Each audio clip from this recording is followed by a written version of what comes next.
జగన్మోహన్ రెడ్డి అనే నేను శాసనసభ సభ్యునిగా ఎన్నికైనందున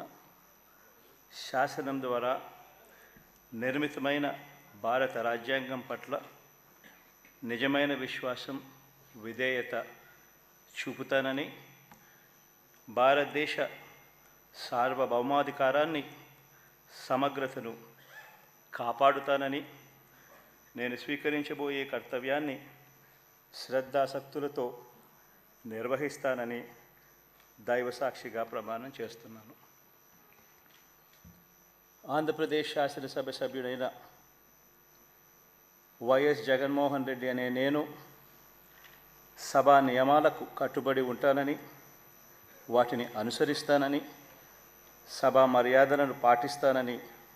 సాంప్రదాయాలను గౌరవిస్తానని